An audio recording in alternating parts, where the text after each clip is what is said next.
Hello everyone, कैसे हो आप सब। स्वागत है आपका आरएस क्लासेस में। आज की इस वीडियो में हम लोग बात करेंगे डिफरेंट सेंट्रल यूनिवर्सिटी के एडमिशन प्रोसीजर की और देखेंगे कि कौन कौन सी यूनिवर्सिटी का प्रोसीजर कहाँ तक पहुँचा है। काफ़ी सारी यूनिवर्सिटीज़ जो है उनका प्रोसीजर ऑलमोस्ट ख़त्म होने वाला है, क्योंकि अब वो लोग वैकेंट सीट्स की लिस्ट भी निकालने लगे हैं। तो वैकेंट सीट क्या होती है, पहले मैं थोड़ा उसके बारे में बता देती हूँ, क्योंकि उसके बारे में बच्चों को कन्फ्यूज़न आ रही है। तो वो डाउट क्लियर करने के बाद हम आगे चलते हैं। तो जो ये वैकेंट सीट्स है, इसमें क्या होता है, जब एडमिशन हो जाती है ना, मेरिट लिस्ट वगैरह निकल जाती है, रजिस्ट्रेशन हो जाती है, उसके बाद जब बच्चों की एडमिशन हो जाती है ना, उसके बाद भी कुछ सीट्स जो है बच जाती हैं। सपोज 30 जो है सीट्स हैं किसी यूनिवर्सिटी में, और उनके 30 स्टूडेंट्स पूरे नहीं हो रहे हैं। जितने भी लिस्ट में बच्चे थे उनमें से आधे बच्चों ने तो एडमिशन ली, लेकिन आधे बच्चों ने नहीं ली, क्योंकि वो सब्जेक्ट जो है वो बच्चों की प्रायोरिटी नहीं होता। तो उसमें क्या होता है, ऐसे सब्जेक्ट्स में सीट्स बच जाती है। कुछ सब्जेक्ट्स ऐसे होते हैं जिनकी डिमांड बहुत ज़्यादा होती है, तो उनमें तो बिल्कुल पॉसिबल नहीं होता कि कोई सीट जो है वैकेंट रह जाए। बट कुछ सब्जेक्ट्स होते हैं जिनकी सीट जो है वैकेंट रह जाती है कुछ कुछ यूनिवर्सिटीज़ में। फिर वो क्या करते हैं, एक जो है लिस्ट निकाल देते हैं। उस लिस्ट में आप लोगों ने अगर एग्ज़ाम नहीं दिया है CUCET का, तो तब भी आप एडमिशन ले सकते हो। और अगर आपने मतलब उस सब्जेक्ट के लिए नहीं अप्लाई किया था, तो फिर भी आप कर सकते हो। अलग अलग यूनिवर्सिटी का अलग अलग तरीका रहता है। बट यही होता है कि एंड में जो है वो एक क्राइटेरिया रखते हैं कि आपकी ग्रेजुएशन में अगर 50% मार्क्स हैं, तो आप जो है हमारे यूनिवर्सिटी में एक पर्टिकुलर डिपार्टमेंट में एडमिशन ले सकते हो। ये बहुत ही ज़्यादा जो है एक सिलेक्टिव चीज़ होती है। ऐसा नहीं है कि आप किसी भी सब्जेक्ट में जाओगे, मुझे इसमें चाहिए तो वो दे देंगे, वैसा कुछ नहीं होता। बहुत बहुत रेयर कुछ ऐसे कोर्सेज होते हैं जिनमें जो है सीट्स फिल नहीं हो पाती हैं, सिर्फ उन्हीं के लिए ये वैकेंट सीट्स का निकलता है। ठीक है, तो जिस जिस यूनिवर्सिटी का ऐसा कुछ है तो वो हम देख लेंगे। और अब धीरे धीरे करके चलते हैं, बाकी यूनिवर्सिटीज़ के प्रोसीजर देखते हैं। आपको कुछ भी डाउट रहता है आप कमेंट सेक्शन में पूछ सकते हैं। तो पहले हम लोग यूनिवर्सिटी की साइट्स देख लेते हैं, वहाँ पर क्या क्या अपडेट है। उसके बाद कुछ और बातें करेंगे, इसके अलावा साइट्स के अलावा कुछ और बातें करेंगे। ठीक है, तो सबसे पहले हम लोग फटाफट चल के डिफरेंट साइट्स को विजिट कर लेते हैं। हम सबसे पहले सेंट्रल यूनिवर्सिटी ऑफ पंजाब की साइट पे आए हैं। तो यहाँ पर आपको पता ही होगा कि जो दो लिस्ट निकल चुकी हैं, मतलब दो राउंड जो हैं वो हो चुके हैं। पहले राउंड में जो सीट्स फिल हो गई थी, तो उन बच्चों की एडमिशन हो गई थी, और जो सीट्स नहीं फिल हुई थी उनके नाम जो है वो सेकेंड लिस्ट में आए थे। ठीक है, सेकेंड राउंड में आए थे। तो दोनों राउंड में 3-3 जो है वो लिस्ट आई थी। और उसके बाद आपको फ़ी सबमिट करवा के अपनी एडमिशन जो है वो कंफर्म कर लेनी थी। तो दो लिस्ट जो है वो हो चुकी हैं। तो अब लास्ट में इन्होंने क्या किया है, अब बिल्कुल ही थोड़ी सी सीट्स बची हैं, जिसके लिए इन्होंने वैकेंट सीट का एक जो है शेड्यूल बना दिया हुआ है। जो भी सीट्स बची हैं, अब ये लास्ट में ये बच्चे लेंगे, और फिर उसके बाद जो प्रोसीजर है इसके लिए पंजाब यूनिवर्सिटी के लिए वो ख़त्म हो जाएगा। तो पंजाब यूनिवर्सिटी के लिए जैसे कि मैंने आपको बता दिया कि दो राउंड हो चुके हैं, अब ये बिल्कुल लास्ट है। तो इसमें देख लेते हैं नोटिफिकेशन में क्या आया है।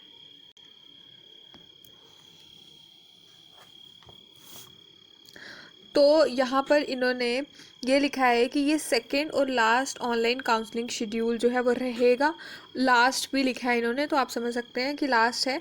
देन उसके बाद इस पूरे में आप पढ़ सकते हैं इनके ऑफिशियल वेबसाइट से डाउनलोड करके। जो इंपॉर्टेंट है वो मैं बता देती हूँ। यहाँ पर लिखा है कि ये एक स्पेशल ड्राइव है, किसके लिए, वैकेंट सीट जो कैटेगरी के बच्चे हैं ना उनके लिए है। लेकिन इन्होंने ये बोला कि अगर कैटेगरी का कोई भी बच्चा अप्लाई नहीं करता है, तो वो सीट्स ये कन्वर्ट कर देंगे जर्नल में, ओपन में। ठीक है, वो यहाँ पर इन्होंने लिखा हुआ है। तो आप देख लो यहाँ पर क्या प्रोसीजर है। अगर आपने रजिस्ट्रेशन नहीं करवाई है, तो आपको 2 और 3 नवंबर, मतलब 2 दिन का टाइम था यहाँ पर, तो उसके लिए आपको रजिस्ट्रेशन करवानी है। तो कल 5 बजे तक आप क्या कर सकते हो, इसकी रजिस्ट्रेशन करवा सकते हो। उसके बाद क्या होगा, सबसे पहले जो कैटेगरी के स्टूडेंट्स हैं उनके लिए जो है 4, 5, 6, 7 और 9 इतने दिन जो है ये दिए जाएंगे कैटेगरी के स्टूडेंट्स को। उनको क्या करना है, उनको अपनी जो भी प्रेफरेंस है उनको लॉक करना है। लॉक करने के बाद उनको फ़ी सबमिट करवानी है। तो अगर फ़ी सबमिट करवा देते हो तो आपकी एडमिशन हो जाएगी, अगर आप नहीं करवाते हो तो जो नेक्स्ट बच्चा होगा वेटिंग लिस्ट में उसको चांस दिया जाएगा। तो जैसे ही राउंड 1 कैटेगरी के लिए ख़त्म हो जाता है, फिर राउंड 2 स्टार्ट होगा जो ओपन के लिए है। तो राउंड ओपन के लिए उन्होंने बाद में इसलिए रखा है कि अगर जो कैटेगरी के स्टूडेंट्स हैं वो एडमिशन नहीं लेते हैं तो उनकी जो सीट्स हैं उनको भी ओपन में कन्वर्ट कर दिया जाएगा, इसीलिए। ठीक है, तो आपको रोज़ जो है अपडेट चेक करते रहना है और इसको देखते रहना है, क्योंकि अब जो टाइम है वो बिल्कुल नहीं है आपके पास कि आपको ये 3 4 5 दिन देंगे, वैसा नहीं है, बिल्कुल एक एक दिन में काम होने वाला है। तो अगर आपने ये चांस जो है वो अपने हाथ से जाने दिया तो फिर समझो आपकी जो एडमिशन गई। ठीक है, तो आपको रोज़ जो है साइट पे विजिट करना है, बाकी जो भी एक्स्ट्रा इन्फॉर्मेशन है वो आप यहाँ से देख सकते हैं। साथ ही में पंजाब यूनिवर्सिटी में पीएचडी के रिलेटेड भी यहाँ पर नोटिफिकेशन है, जिसमें से शॉर्ट लिस्टेड कैंडिडेट का है और सप्लीमेंट्री कैंडिडेट लिस्ट है। तो यहाँ पर जो पीएचडी के स्टूडेंट्स हैं वो यहाँ पर जाके अपनी लिस्ट चेक कर सकते हैं और अपना नाम देख सकते हैं उसमें है कि नहीं। उसके बाद आई थिंक इंटरव्यू होगा आपका, तो उसके बारे में भी ये लोग बता देंगे अपनी साइट पर। तो इनकी साइट पर रोज़ विजिट करना। अब हम चलते हैं अपनी नेक्स्ट साइट पर। अब हम सेंट्रल यूनिवर्सिटी ऑफ कश्मीर की साइट पे आए हैं। तो यहाँ पर जो है सब्जेक्ट वाइज लिस्ट निकल रही है। जो लोग तो वैली में हैं वो अपना खुद जाकर वहाँ पर वेरिफिकेशन करवा रहे हैं, जो वैली के बाहर हैं उनको अपने डॉक्यूमेंट्स जो भी हैं वो ईमेल पे अपलोड कर देने हैं, जो भी वो ईमेल बताएंगे उस पर। अगर आपका मेरिट लिस्ट पे नाम आता है तो आपको अपने डॉक्यूमेंट वगैरह अपलोड कर देते हैं, रजिस्ट्रेशन करवा देनी है अगर आप वैली से बाहर हैं तो। और अगर वैली में ही है तो आपको वहाँ पर यूनिवर्सिटी में जाकर वहाँ पर अपने डॉक्यूमेंट वेरिफिकेशन करवा लेनी है। तो जैसे ही आपकी डॉक्यूमेंट वगैरह हो जाते हैं अपलोड, उसके बाद आपको ये करना है कि या तो कॉल करके उनको पूछते रहिए, नहीं तो नेक्स्ट स्टेप मेरे अकॉर्डिंग यही होगा कि वो आपको उसके लिए फ़ी के लिए भी लिंक देंगे, तो आपको फ़ी पेमेंट करवा के अपनी एडमिशन जो है वहाँ पर कंफर्म करवा लेनी है। तो बाकी जो भी आपको डाउट रहता है तो आप कॉल करके उनको पूछ सकते हैं, वो बेटर बता सकते हैं आगे का प्रोसीजर जो भी रहेगा।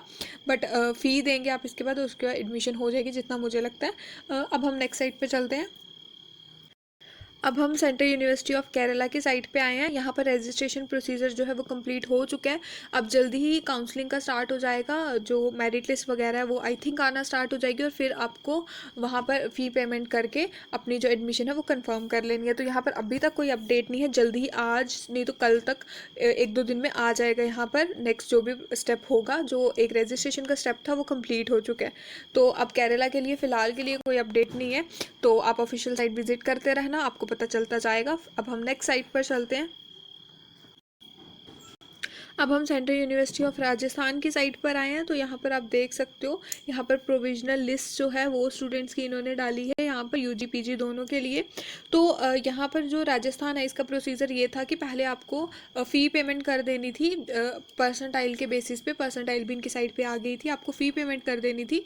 जैसे ही फ़ी पेमेंट हो जाती है उसके बाद इनकी लिस्ट वगैरह आ रही हैं और लिस्ट के बाद क्या होता है, आपकी एडमिशन हो जाती है। तो जिन भी बच्चों का नाम नहीं है यहाँ पर या जिनकी एडमिशन नहीं हो पाती है उनकी फ़ी रिफ़ंड हो जाएगी। तो जैसे ही एडमिशन प्रोसीजर एक बार ख़त्म हो जाएगा ना, तो आपको फ़ी रिफ़ंड के लिए भी नोटिफिकेशन आ जाएगा और आपकी फ़ी जो है वो रिफ़ंड हो जाएगी। काफ़ी सारे बच्चे उसके रिलेटेड पूछ रहे थे तो इसलिए मैं बता रही हूँ।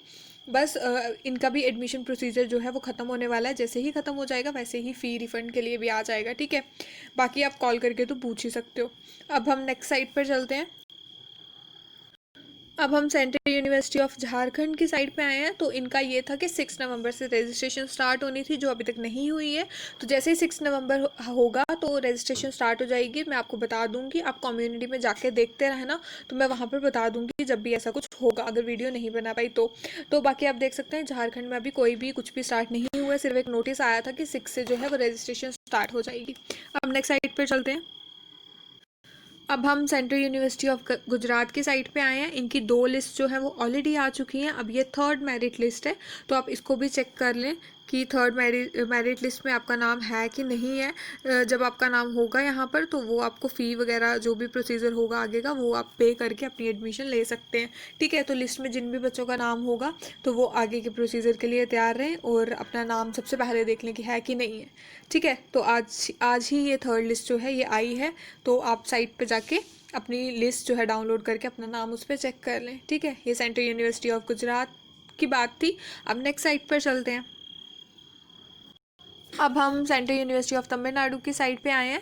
इनकी भी जो लिस्ट है एक प्रोविजनल रैंक लिस्ट वो आ चुकी है और मुझे लगता है ये लोग आपको मेल करके जिनके बच्चों के भी एडमिशन के चांसेस हैं उनको मेल करके ये लोग अपना आगे का प्रोसीजर कर रहे होंगे कंटिन्यू, क्योंकि जिनकी भी प्रोविजनल लिस्ट आती है उनका यही प्रोसीजर रहता है। बाकी जिन बच्चों को मेल आ रही होगी उनको मुझसे बेहतर पता होगा कि क्या प्रोसीजर एक्चुअल में चल रहा है। बट फ़िलहाल के लिए इतना ही है कि इनकी एक लिस्ट तो आ चुकी है, जैसे ही इनकी एडमिशन्स हो जाएंगी तो फिर ये सेकेंड लिस्ट निकालेंगे, ठीक है। तो अगर आपका इन लिस्ट में नाम नहीं है तो आप नेक्स्ट लिस्ट के लिए प्रिपेयर रहें। तो अब चलते हैं नेक्स्ट साइट पर। सेंट्रल यूनिवर्सिटी ऑफ कर्नाटका के हम साइट पर आए हैं। तो यहाँ पर भी पहली लिस्ट जो है वो आ चुकी है। तो पहली लिस्ट में जो स्टूडेंट्स का नाम था उनके एडमिशन होने के बाद सेकेंड लिस्ट जो है वो निकल जाएगी। तो वो लिस्ट में जो बच्चे होंगे उसके बाद इनकी भी शायद से वैकेंट सीट्स आएंगी, अगर वैकेंट सीट्स बची होंगी तो। वैकेंट सीट्स आने के बाद फिर उसके बाद जो है इनका एडमिशन प्रोसीजर ख़त्म हो जाएगा। तो अभी आप देख सकते हैं अभी पहली ही लिस्ट आई है, ठीक है। तो जल्दी ही सेकेंड भी आ जाएगी। अब हम देखते हैं नेक्स्ट साइट पर। Central university of south Bihar की साइट पे आए हैं हम लोग। इन्होंने अपना कट ऑफ जो है वो बता दिया था। तो आई थिंक ये लोग भी आपको मेल करके बता रहे होंगे जिन जिनके भी एडमिशन के चांसेस होंगे, जैसे कि बाकी यूनिवर्सिटीज़ बता रही हैं। तो जिनको भी आएगी मेल तो वो अपने फ़ी पेमेंट करके आगे का प्रोसीजर कर सकते हैं।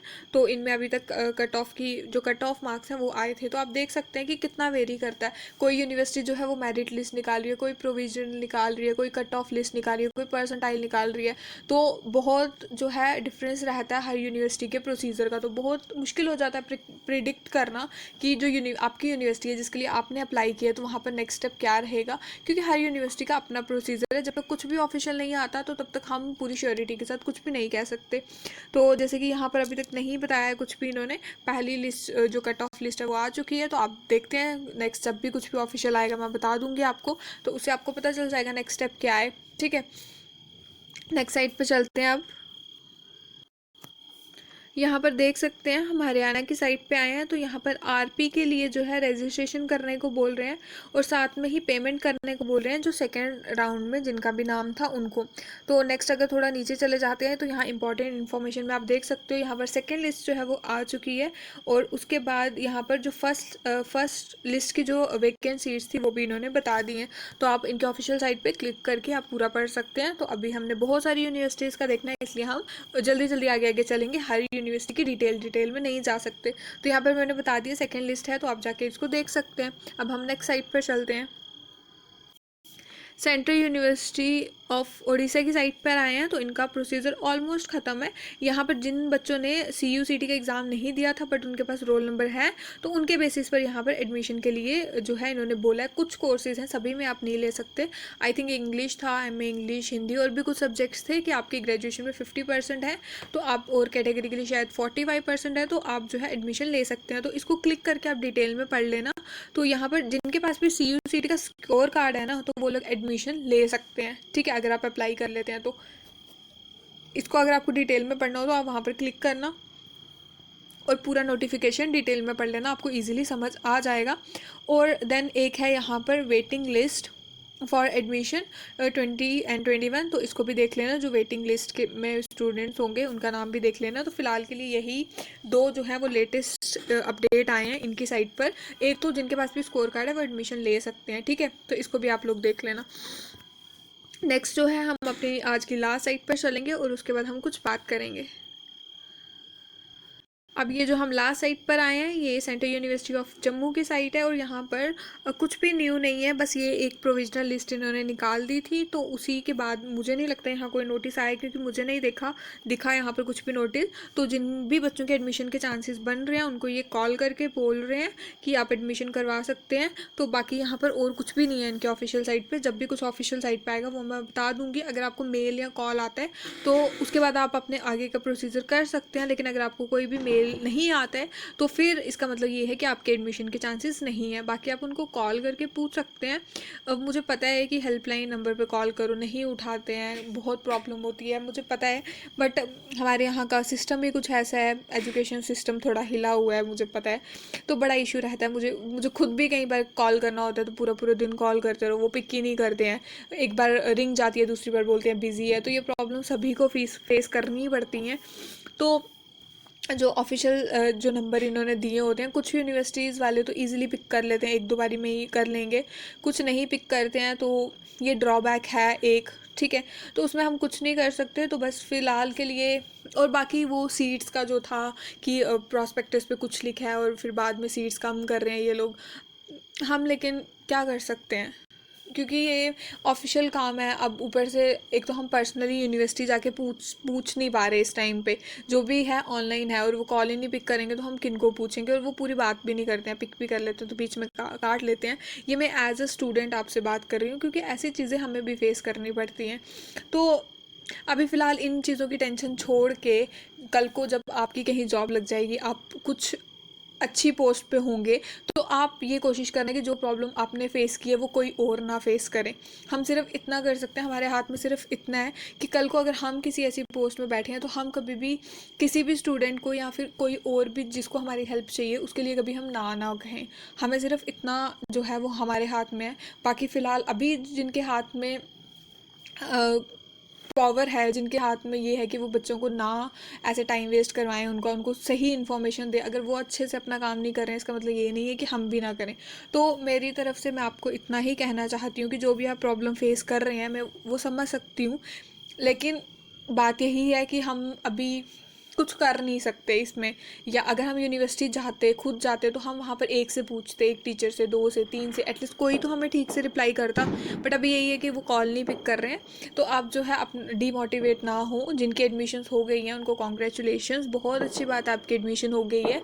अब अपनी डिग्री, जिससे भी डिग्री में आपने एडमिशन ली है, तो आप अच्छे से उस डिग्री को कंप्लीट करें और फिर उसके बाद इस हमारे देश के लिए, अपने शहर के लिए, अपनी स्टेट के लिए कुछ अच्छा करें। और जिनकी एडमिशन नहीं हुई है तो उनके लिए यही है कि अगर आप ड्रॉप कर रहे हैं, वैसे मुझे नहीं लगता ड्रॉप करना एक अच्छा ऑप्शन है। मैं कभी भी ड्रॉप करने के फेवर में नहीं होती हूँ कि आप एक साल ड्रॉप करके नेक्स्ट ईयर एडमिशन लेंगे, तो उसके फेवर में तो मैं नहीं होती हूँ। बट स्टिल अगर किसी ना किसी वजह से आपको ड्रॉप करना पड़ रहा है तो फिर आप ये कर सकते हैं, तो आप कोशिश करें आप उस एक साल में अपना बेस्ट दें। ये नहीं कि आप घर पे बैठे हैं, अभी CUCT का एग्ज़ाम तो नेक्स्ट मई में होगा, तो तब तक आप कुछ कर ही नहीं रहे हैं, ऐसे ही टाइम वेस्ट करें, वो मत करना। कुछ भी नया सीखो, बट सीखो। अभी एडमिशन प्रोसीजर वैसे चल ही रहा है, तो जहाँ पर भी आपको एडमिशन मिलती है, लेकिन ये ध्यान रखना कि आपको इंटरेस्ट होना चाहिए उस सब्जेक्ट में। ये नहीं आपने ऐसे ही ले लिया और बाद में आपने ना ही उस सब्जेक्ट से कुछ सीखा और ना ही आपने ड्रॉप किया, और मतलब एक तरीके से देखा जाए तो वो ज़िंदगी जो है ऐसे ही कर दी। तो ऐसा कुछ नहीं करना। जो भी डिसीज़न लेना है ध्यान से लेना। एडमिशन लेना तो उस सब्जेक्ट में लेना जिसमें आपको एटलीस्ट थोड़ा बहुत इंटरेस्ट हो। ये नहीं आप मजबूरी समझ के करो तो फिर कोई फ़ायदा नहीं है। और अगर ड्रॉप भी कर रहे हो तो उस एक साल में भी बहुत कुछ सीखना जो आप सीखना चाहते हो, ठीक है। तो मेरी तरफ से आप सबको best of luck, good wishes. आप जो भी अपनी लाइफ में करो उसमें सक्सेसफुल रहो। बाकी हम अब नेक्स्ट वीडियो में मिलेंगे। कुछ भी आपको कुछ भी प्रॉब्लम होती है ना, तो आप कमेंट सेक्शन में बता सकते हो। तो मैं आपको इतना ज़्यादा नहीं गाइड कर सकती, क्योंकि जितना मुझे एक्सपीरियंस होगा मैं उसी के बेस पे आपको गाइड करूँगी। आप सोचोगे कि मैं आपके हर सवाल का जवाब दे पाऊँगी, तो वो नहीं पॉसिबल है। मेरी जितनी नॉलेज होगी मैं आपको उतना ही जो है उतनी ही हेल्प कर सकती हूँ। तो ये चीज़ आप भी समझें, और ऐसा ना समझें कि मैम तो हमें हर क्वेश्चन का ही जवाब दे देगी, क्योंकि मेरे पास खुद हर क्वेश्चन का जवाब नहीं है। बट जितनों का जवाब होगा डेफिनेटली मैं आपको अपनी नॉलेज से हेल्प करने की कोशिश करूँगी। आई होप आप मेरा पॉइंट समझते हैं, जो मैं आपसे कहना चाहती हूँ आप उन सभी पॉइंट्स को समझ पाते हैं। तो आप लोगों ने इतना सारा सपोर्ट किया आज तक, उसके लिए थैंक यू सो मच। अब हम नेक्स्ट वीडियो में मिलेंगे जल्दी ही, और CUCT के प्रोसीजर ख़त्म होने के बाद ही हम जो है अपनी डायरेक्शन थोड़ी सी चेंज करेंगे और कुछ और नया सीखेंगे। तो अब हम मिलेंगे नेक्स्ट वीडियो में, तब तक के लिए बाय बाय, टेक केयर।